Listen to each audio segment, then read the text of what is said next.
Hope everyone's bracket's not as busted as ours at Ohio Sports Zone. We have a whole new set edition here as the table is back in. Look at this. A desk? Wonderful. I love desks. Women's basketball, softball, basketball. We're going to talk about those brackets coming up next, Ohio Sports Zone.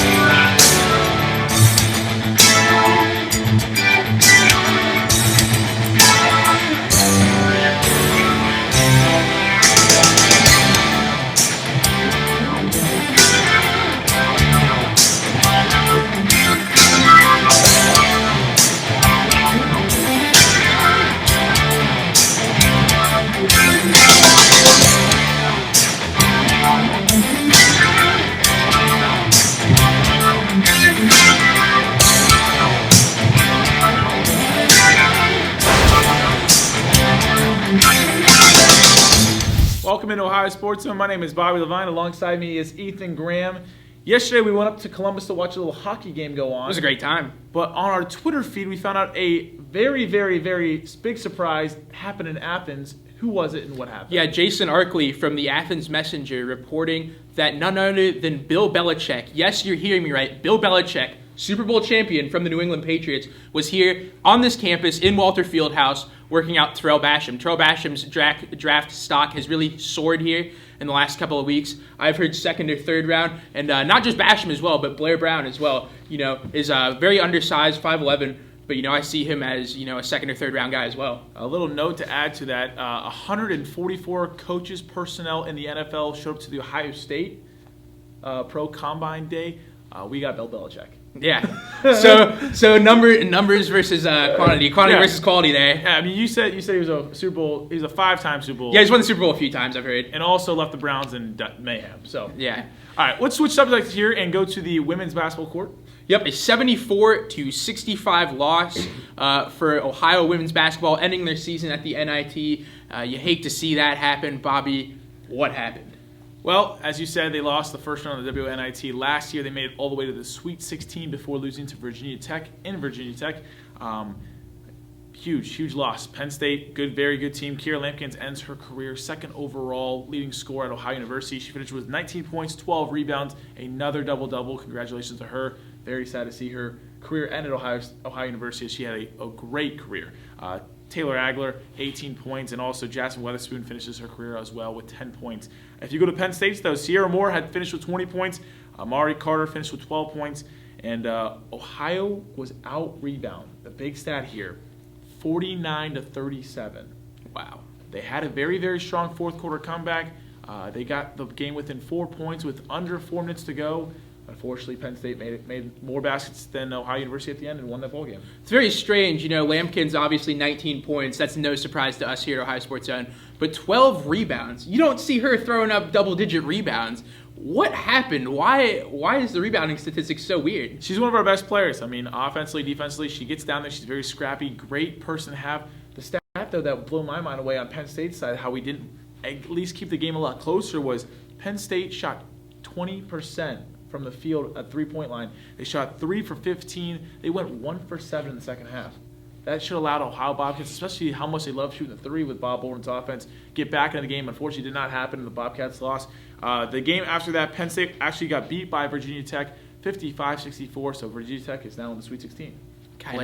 Last year. Yes. We talk, in Ohio Sports Zone, we've talked for weeks and weeks now about the status of Bob Bolden. A disappointing end of the season in the Mid-American Conference Tournament, and now more disappointment in WNIT. Obviously not the run they were looking for. With those two, let's not lie, bad losses to Northern Illinois and Penn State. Do you still see Bob Bolden leaving? Yes, 100%. Just the way the season ended, the girls had a 23-point lead in the first round of the MAC tournament. As we were talking over spring break a couple weeks ago, they had to win that game. They would have played a very, very low seed. They had a chance to win the MAC tournament. Unfortunately, they don't get it done. Just very sloppy play at the end of the season. It just seemed like the girls' hearts were in it. They had a chance to go dancing for the second time in 3 years. Did not work. I think Bob Bolden has done enough here. He's got a whole class worth. Kiera, he brought her in as a freshman. The team won 5 games the year before. Moving forward, I mean, the Bobcats should be okay going over 500, but I think he's done what he needs to do to move on and get a better job. I certainly think so as well. With those seniors leaving, obviously going to be a huge hole there for the Bobcats. What do you see their odds as are next year? You think they're going to be able to throw up 20 wins and be one of those teams that comes in with a higher seed in the MAC tournament? Or do you think, they're going to struggle? They're going to be one of those teams around 15, 16 wins? It's going to be tough, though. Amani Burke, a huge role this year as a freshman coming in from the Columbus City area. You also have Taylor Agler will be her senior year. A note to her, though, she transfers from Indiana. Her Indiana Hoosiers, past old team, I guess, is now in the Elite 8 for the WNIT. Didn't quite make it there, but Ohio University did play them this year and did beat them. But she's going to have to step up big time for the Bobcats. And down low, Kelly Cullis is going to have to step up as well. Real quick before we go to break here, another question about next year. Do you see a breakout player for the Bobcats next year? My personal pick is Amani Burke. Do you agree with that? I'm going to agree with it, yeah. It's going to have to be her or Agler. They're the girls in the backcourt, front court, bring the ball up. They need to do their job, and I think if the Bobcats are going to be successful, it's going to start with them too.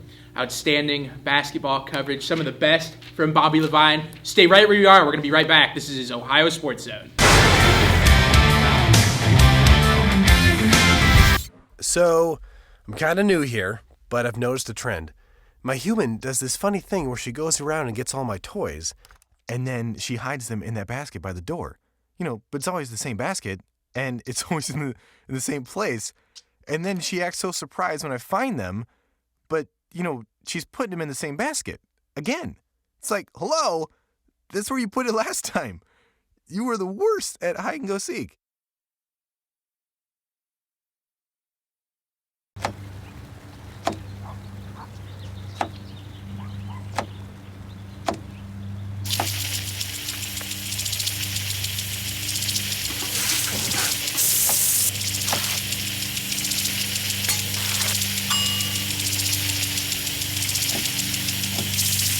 Clean kitchen surfaces, utensils, and hands with soapy water. 1 in 6 Americans will get sick from food poisoning this year. Keep your family safer. Check your steps at foodsafety.gov.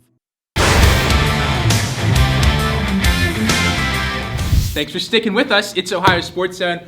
Bobby Levine to my right, and we are joined now by Rabbit Father Shane Dazen. Going to be talking some Ohio Bobcats baseball. Shane, you and I attended the game earlier this week, a 3-1 loss to Morehead State. Tough loss for the Bobcats. Not a whole lot going on offensively. Take us through it.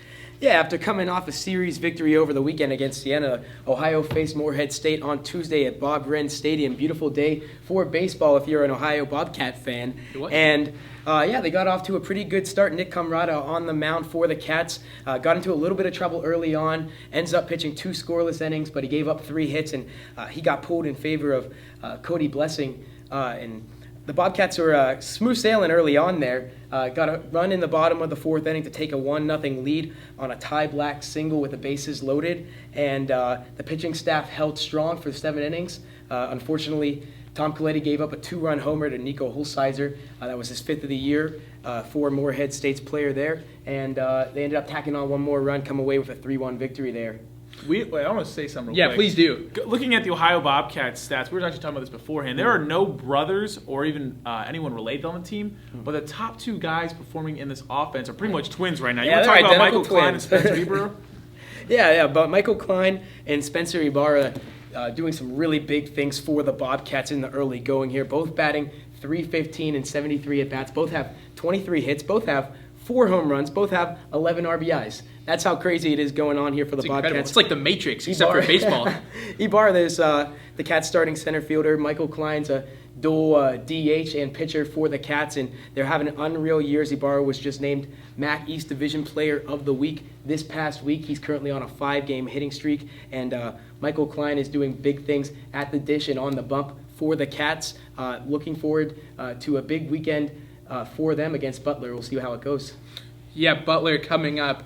What do you think about the Cats' chances in that game? How does Butler stack up against Ohio? Well, yeah, Butler's 13-7 coming into this series this weekend. Ohio now 11-8 after the loss to Morehead State. So you're looking at 2 teams that are pretty competitively balanced there. When they last played each other in the 3rd weekend in February, Butler got a 15-4 victory, shellacked the Bobcats. in that Saturday's game. And Ohio comes back in Sunday's contest and wins 4-0. Michael Klein with 4 scoreless innings on the bump for the Cats. They had a nice rebound there. So it should be interesting to see what happens. A lot of offense, obviously, in one game, and they used up all their runs. The Bulldogs did in that Saturday's contest. Ohio comes back with the shutout. So you'd like to think that maybe we'll meet somewhere in the middle here. 15 runs, maybe not a shutout, but a competitive ball game for both sides. Fun fact about the Butler Bulldogs, it's their first time traveling to Ohio all year long, but it won't be for 2 of the Butler Bulldogs. Really? This past summer, Sam Russo, he's the backup catcher for the Bulldogs, and also a relief pitcher named Matt Ryan, played on the Southern Ohio Copperheads. They joined alongside Devin Garcia, Ryan Sargent, Connor McMahon, and also Connor Callery. All these guys play together as a whole. It's going to be very interesting to see the, chemistry before the game, see if they go say hi, because I know they spend a lot of time together. We'll probably see, I'm guessing in one of the games, Sam Russo come in and catch for a game or a couple innings at least. And then also Matt Ryan, he didn't get much playing time this past summer. Wasn't as effective as we liked him coming out of the pen. If it does become a blowout game, he will get in either or, whether they're winning or losing. A couple guys to note for the Butler Bulldogs looking out forward. Michael Hatnagel, a huge batter. He's batting 4. That's a hilarious name. 417. The guy's killing the ball right now. And Raking. And Parker Garrick. You ever heard of that last name? No, I have not heard of Parker Garrick. Last name Garrick. Lou Fill us Garrick. in. You ever heard of Lou Gehrig? Oh, I thought you were saying Garrick. No, Gehrig. Okay, I know with a that G. name. Yeah, I've heard of a guy named Lou Gehrig before. Exactly. He's batting 328. All these guys on this Butler team can hit the ball. As you said, they scored over 10-plus runs against the Bobcats in the first game. Pitchers look out for Jeff Schenk, 2-1 record. He's pitching with a 0.82 ERA. The guy has been on fire this year. And John Walker's 1-0 with a 1.04 ERA. A very potent Butler offense. Shane, do you think the Bobcats pitching can dictate the pace of this series? And you think it's going to be another low-scoring, maybe even a small ball type of game like we saw earlier this week? Yeah, well, we're not looking at those type of numbers for the Bobcat pitchers, but you're looking at some really solid statistics for the 3 starters this weekend in Friday's matchup.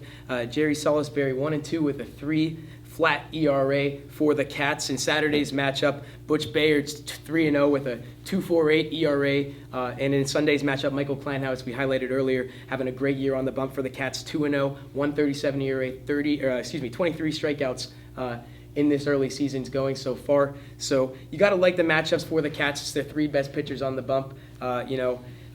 Big men counter big men here in Athens, and we're going to see how this goes. Last question before we head to break. This is going to be for all 3 of us. Looking at this 3-game homestand this weekend against the Butler Bulldogs, whether it's supposed to be perfect Friday and Saturday, moving to Sunday, might get a little cold and rainy. Who do you have winning the series? I got to go with OU in this one, man. I think they come back from this Morehead State game a little bit more determined. We saw them take a lot of pitches on the first a lot of first pitches there they were swinging at. And they got a little bit aggressive early on. I think that they kind of played into their own weaknesses there, swinging on those first pitches. If you stay patient at the plate, make sure you seeing those pitches through, really get a good scouting report on Butler's pitchers this weekend. I think that Ohio bounces back at the dish and scores a couple more runs this weekend. I'm going to have to disagree with you guys. I like Butler to win 2 out of 3 games in this series. Ohio struggled mightily offensively, only drawing 1 walk earlier this week against Morehead State. Not a whole lot of great approaches there from the Bobcats. I do think they can steal one, maybe on pitching. But like you said, Bobby, that potent Butler offense, is definitely going to present some challenges for Ohio. What do you think about this series, Bob? Warm weather. I see winds coming Friday and Saturday, moving into Sunday when it cools off and gets rainy. I think the Bobcats either get rained out or they do lose that ball game. They win the series 2-1 moving into the next week. So good luck to the Bobcats this weekend. Again, this series is at home, so go out there. The weather is going to be beautiful. If you don't want to partake in the fest season. Free shirt Friday, too, on Friday for the Bobcats. First 250 fans who come to Bob Wren Stadium will get themselves a free shirt. So that'll be a nice little promotion if you're looking for some extra clothing. Check that out. Bob Wren Stadium this weekend. This is Ohio Sports. We'll be right back with softball.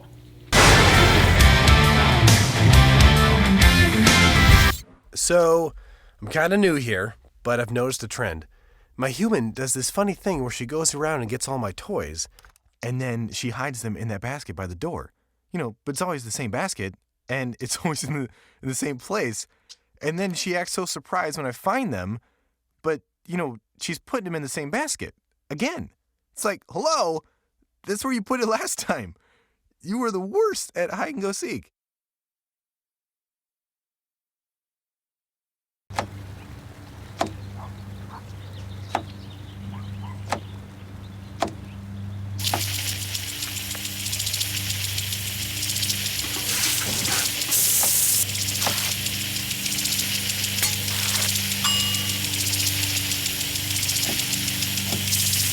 Clean kitchen surfaces, utensils, and hands with soapy water. 1 in 6 Americans will get sick from food poisoning this year. Keep your family safer. Check your steps at foodsafety.gov. Welcome back to Ohio Sports Zone. My name is Bobby Levine. Alongside me is Ethan Graham. We'd like to thank Shane Days for coming on and talking and enlightening ourselves with some baseball knowledge. A quick note before we get into the softball topic here on Ohio Sports Zone. The softball field itself got an addition seats right behind home plate. You want to talk about that a little bit? I cannot believe it. The softball team has brand new bleachers, folks. Not old bleachers, new bleachers. You are going to want to go check out at Ohio Bobcats TV on Twitter. There's a 30-second video of the bleachers with some cool music over it. Hands down, this is the best video of bleachers I've ever seen, Bobby. I'm going to say, I don't know how much bleachers videos I've ever seen in my lifetime. I've seen a few. I've seen 4 or 5. I've seen Ohio State's bleachers, Kent State's bleachers, some other bleachers here in the Ohio region, some other MAC bleachers, but these new ones, absolutely breathtaking. Hats off to our tuition money going to something great right now. Right now the team is 19-6. They're rolling with Savannah Jo Dorsey. Tell us about the players of the week. Yeah, double players of the week for the Cats. Third baseman Alex Day, 9 for 15 with a double. Her first career dinger. You always love to see that. MAC East player of the week, third baseman Alex Day. Love it. MAC East pitcher of the week also plays for the Cats here. Danielle Stein led Ohio to a 5-0 perfect week. 2 starts, complete game. She is pitching out of her mind. Her strikeout to walk ratio, get this, 20 strikeouts, not a single walk. She has thrown it in the zone unrelentlessly. 20 strikeouts, not a single walk. She threw a perfect game in 5 innings. Only 5 innings because of the run rule. Her batting average against over the weekend, .77. That is 0.77. Can you believe how good this girl is pitching? It's outrageous. I can't believe how excited you are about softball. I love softball. Let me ask you a quick question, though, about the quick start this season. They've gotten on a roll. Savannah Jo Dorsey has been incredible on the mound. Moving forward, again, 19-6 record. That's nothing to be joking around. They're about to hit the MAC play here. What's going on? Yeah, there are a few games up in the MAC. 5-0 last weekend. Absolutely dominating. Like you said, the pitching, Savannah Jo Dorsey, an absolute stud for this program, has been for a number of years. They're certainly going to miss her when she's gone. But not only Savannah Jo, it's Danielle Stein, too. Girls like that picking that up. And it's not just the pitching. I can't reiterate that enough. A .298 batting average. They're second in runs in the MAC. Alex Day is hitting 400. Female Ted Williams out there. Morgan Gino, even better at the plate. 5.16, 4 dingers, leads the team. This is a team with a combined 2.23 ERA. Another team that Ohio might want to look out for in the MAC is Ball State. They are second in batting average and second in runs. So, Ball State's another one of those pesky teams in the MAC that Ohio might go through to make it to the tournament here. Now, this weekend they start MAC play against Toledo. The Rockets, man. The Rockets, man. What do you got on them? What's your scouting report on the Rockets? Yeah, 12-20. Toledo's one of those teams that's near the bottom of the MAC. The MAC's not a great softball conference.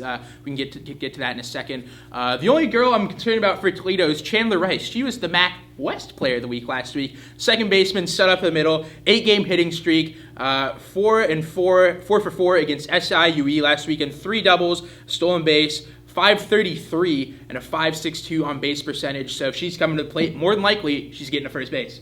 So you think we're going to easily take care of the Rockets? I don't want to say easily. It's we're not talking football, we're not talking basketball. They do play a larger sample of games here. I like them to definitely win this series. I would not at all be surprised if they swept them. All right, what do you got on the rest of the MAC going on?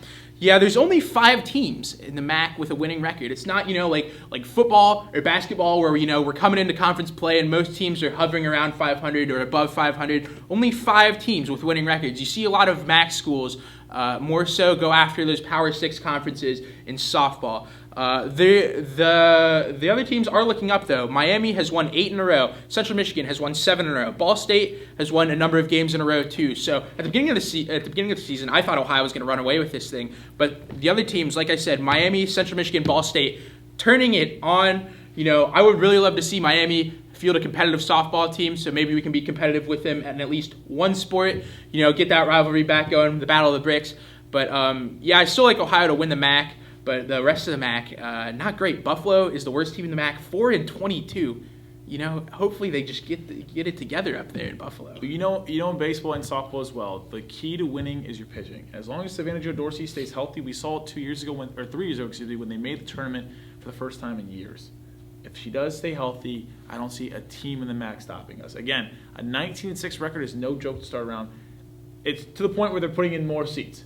Yeah, it's getting big. Danielle Stein, you don't want to take away from Danielle Stein either. Like I said, MAC Player of the Week last week, absolutely pitching out of her mind. This is a ball team to be reckoned with. I mean, if I'm other teams in the MAC, I'm shaking in my boots right now. I don't think we've covered a sport. Cleats, yeah. Yeah, they don't wear boots. Shows you how much softball I've played. But if I'm other teams in the MAC, I don't think we covered a sport here on Ohio Sports Zone where there's been such a definitive favorite. Yeah, no, absolutely. Again, folks, check out the softball team this year. Savannah Jo Dorsey's last year. That's the most exciting softball segment we probably have ever had in Ohio Sports Zone history the last 10 years. You heard new seats, a 19-6 record, Savannah Jo Dorsey, and we're winning bowl games. Absolutely. Check it out. Can't go wrong. Later next week, we'll have another segment hopefully with that. I think we will. Ethan will have more notes on that. Next segment, we got Sweet 16 in basketball. Let's do it. Ohio Sports Zone. Coming up next here on Ohio Sports Zone.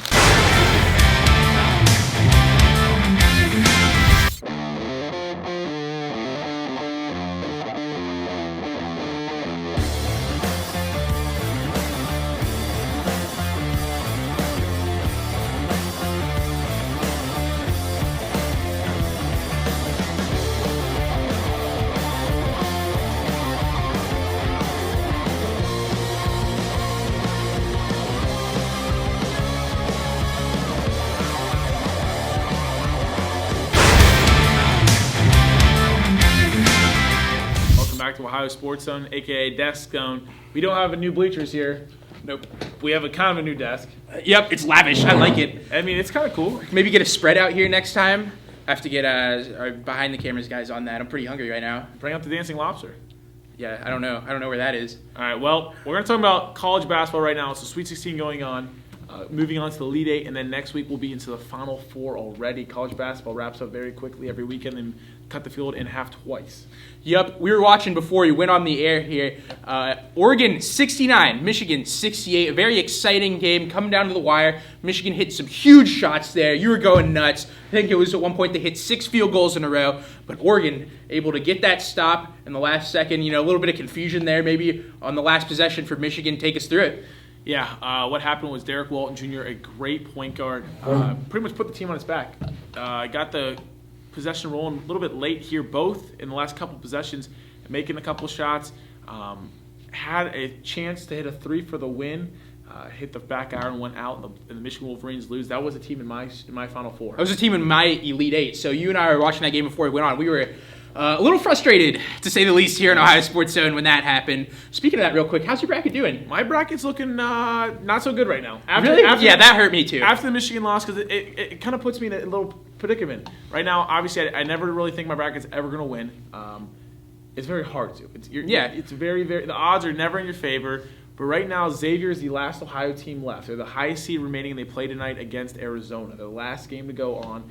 And I kind of want to root for them. Arizona is one of my Final Four teams, but I kind of root for upsets at this point. Kind of root for X? I don't know. See, the thing with Xavier is they played so poorly against, their big games, their top 25 teams early in the season, the regular season. But it turns out it doesn't matter. Yeah, they're getting it done. We've talked about this before. Wins in even December, January, or February don't matter to the wins that when I come in the middle or late March. Which is kind of something that bothers me about college basketball a little bit. Here in the MAC we care a little bit more because the seeding's so important. But you get in the upper conferences, your ACCs, your Big Tens, even your SECs this year, where the seeding doesn't so much matter because you're sending 4, 5, 6 in the ACC's case, probably double-digit teams in the tournament. Absolutely. Moving forward, though, the ACC is down to 1 team. We've talked about this. They had 9 teams going into the tournament. North Carolina plays tomorrow on Friday. Their game against Butler. If they lose this game, they're out. That's the last ACC That would team. be correct. If they lose, they are out. I mean, yes. Any team that loses from here on out will be out. It's a one-and-done series. very interesting, though. I'm very, very surprised what happened with the ACC this year. I'm going to go down by some games. You tell me who you have and why. Let's do it. All right, we've got right now tonight, we've got Kansas against Purdue for the fill-in the game against Oregon in the Elite Eight to go to the Final Four. I like Kansas. A lot of people are not picking Kansas, but I think Bill Self is a tremendous ball coach. Kansas struggles in the tournament, but this year they're due. I have them in my Final Four. Rock Chalk, Jayhawk. Who do you have? All right, I'm actually going to switch it up.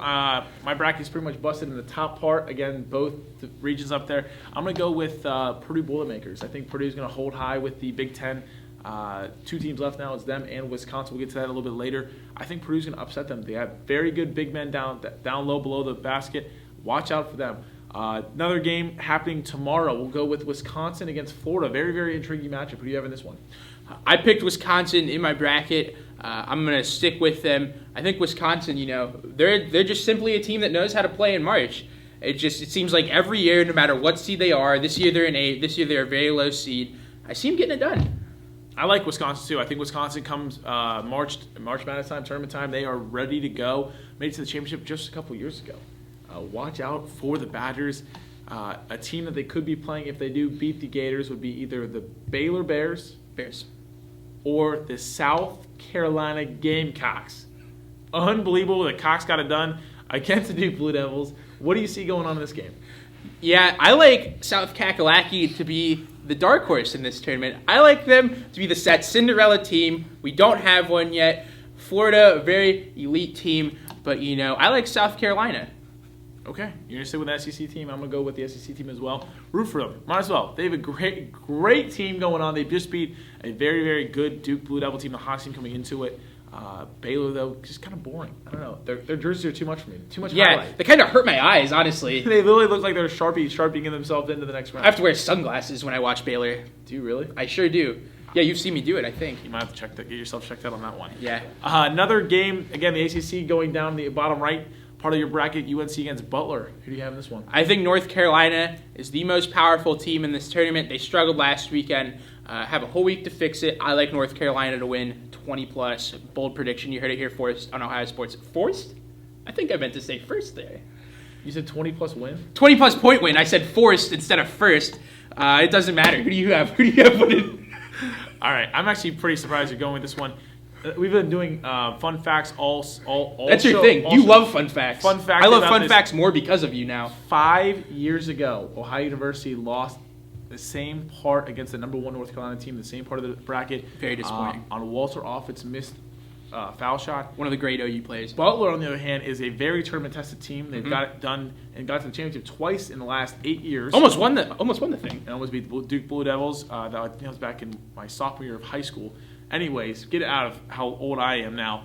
Butler gets the job done, knocks the ACC out, and they get themselves into the Elite Eight against the last bracket we have matchup, the UK Wildcats in Kentucky or the UCLA Bruins over there in the South LA part. I think this game, is a potential Final Four game. I know they have to play one more after this, but this is to the heavyweights in college basketball. Kentucky really struggled last weekend against Cincinnati. They pulled away at the end, but for a duration of the second half, they were really looking poor. I like Lonzo Ball to go in, have a dominating performance, show us why he is, one of the best players, if not the best player in college basketball. I like the Bruins to get it done. Conference champions, who do you have? I think Lonzo Ball's father's senile, to be honest with you. I'm kind of thinking that too. The guy talks way too much. I think UK, again, my last hope, get it to the job done, wins that game, wins the next game against Butler, wins the Final Four game, and wins the whole thing in the national championship, helping my bracket be the only guy to pick UK winning it all. I got the Wildcats winning this one and all the rest of the games. Very bold, Bobby. I like that about you. I don't think it's going to happen, but I still got them. I think that's all we have this week on Ohio Sports. I think that is all we have on Ohio Sports. You're not even wearing a watch, so that doesn't even matter. No, this is a watch. It's an invisible watch. You can't see it. Yeah, because it's not there. Welcome. Thank you so much for tuning in. Everyone have a safe, warm weekend. If you're out enjoying the fest, again, stay on the property. Do not go on the sidewalks. Absolutely. Fun fact. This is Ohio Sports Zone.